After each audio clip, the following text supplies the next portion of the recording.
푸르미는 데오네스가 남긴 등불을 바라보며 오래 앉아 있었다. 작은 불꽃은 흔들렸지만 꺼지지 않았다. 바람이 불 때마다 불꽃은 잠시 기울어졌고 다시 제 중심으로 돌아왔다. 푸르미는 그 모습에서 자신의 마음을 보았다.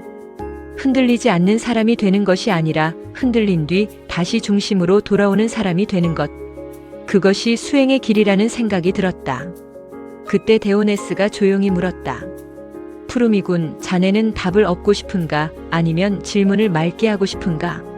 푸르미는 잠시 멈칫했다. 대부분의 사람은 답을 원하지 않습니까? 그렇지. 그러나 성배는 답이 아니라 질문이라네. 성배가 질문입니까? 그렇네. 인간이 진정으로 무엇을 묻는지 알게 되는 순간 운명의 문은 달라진다네. 잘못된 질문은 잘못된 길을 열고 맑은 질문은 맑은 길을 연다네. 푸르미는 자신의 삶을 돌아보았다. 그는 늘 물었다. 왜 나는 힘든가? 왜 나에게 이런 일이 생기는가? 왜 저 사람은 나를 이해하지 못하는가? 그러나 이제 그는 조금 다르게 물어야 한다는 것을 알게 되었다. 이 사건은 내 안에 어떤 자아를 깨우는가? 나는 지금 어떤 패턴을 반복하는가? 내가 지켜야 할 경계는 무엇인가? 내가 회복해야 할 중심은 어디인가? 데오네스는 고개를 끄덕였다. 바로 그것일세. 질문이 바뀌면 운명의 운영 방식이 바뀐다네. 그는 허공에 손을 저었다. 그러자 푸르미 앞에 둥근 회의실 같은 공간이 나타났다. 회의실 중앙에는 큰 의자가 하나 있었고 주변에는 여러 개의 작은 의자가 놓여 있었다. 이곳은 자네 내면의 회의실일세. 푸르미는 놀라 주변을 둘러보았다. 첫 번째 의자에는 겁먹은 어린아이 같은 자아가 앉아 있었다. 그는 작은 목소리로 말했다. 나는 버림받을까 두려워. 두 번째 의자에는 갑옷을 입은 전사 자아가 앉아 있었다. 누가 무시하면 바로 맞서 싸워야 한다. 세 번째 의자에는 지친 노동자 자아가 있었다. 그만 쉬고 싶다. 너무 오래 버텼다. 네 번째 의자에는 욕망 자아가 앉아 있었다. 인정받고 싶다. 더 많이 갖고 싶다. 남들보다 뒤처지고 싶지 않다. 다섯 번째 의자에는 조용한 학자 자아가 있었다. 사건을 기록하고 구조를 보아야 한다. 그리고 가장 높은 자리에는 빛으로 둘러싸인 상위자아가 있었다. 상위자아는 아무 말도 하지 않았다. 다만 모든 자아의 말을 듣고 있었다. 데오네스가 말했다. 인간은 하나의 목소리로만 움직이지 않는다네. 내면에는 여러 자아가 있고 그들은 각자 자기 이유를 가지고 말하지. 그럼 나쁜 자아를 없애야 합니까? 아니네. 없애려 하지 말게. 낮은 자아도 자네를 보호하려고 생겨난 경우가 많다네. 다만 운전대를 맡길 자아와 위로해줄 자아를 구분해야 하네. 푸르미는 어린아이 자아를 바라보았다. 그 자아는 약해 보였지만 진실했다. 그는 사랑받고 싶었고 버림받고 싶지 않았다. 푸르미는 전사 자아를 보았다. 그는 거칠었지만 필요한 존재였다. 경계를 세우고 부당함에 맞서는 힘이 그에게 있었다. 욕망 자아 역시 완전히 나쁘지 않았다. 그는 성장하고 싶어 했고 세상에서 자신의 몫을 찾고 싶어 했다. 문제는 그들이 각자 혼자 운전대를 잡으려 할 때였다. 어린아이 자아가 운전하면 의존이 되고 전사 자아가 운전하면 전쟁이 되며 욕망 자아가 운전하면 집착이 되고 지친 자아가 운전하면 포기가 된다. 그러나 상위 자아가 회의를 주재하면 모든 자아는 제자리를 찾는다. 데오네스는 말했다. 상위 자아란 영적 권위를 뽐내는 존재가 아니네. 그것은 전체를 보는 시야일세.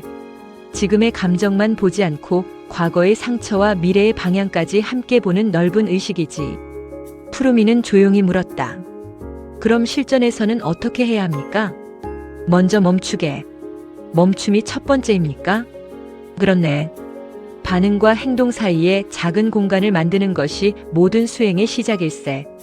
데오네스는 4가지 절차를 알려주었다.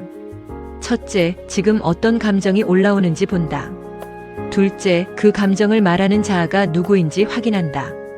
셋째, 그 자아의 말 속에서 필요한 정보만 취한다. 넷째, 최종 결정은 상위자의 자리에서 내린다. 푸르미는 그 말을 마음속에 새겼다. 그때 갑자기 회의실의 문이 열리더니 어두운 그림자가 들어왔다. 그것은 과거의 실패 기억이었다. 푸르미가 도망치고 싶어 했던 장면들, 부끄러웠던 말들, 후회했던 선택들이 그림자의 옷을 입고 나타났다. 푸르미는 몸을 움츠렸다. 그러나 데오네스는 말했다. 도망치지 말게.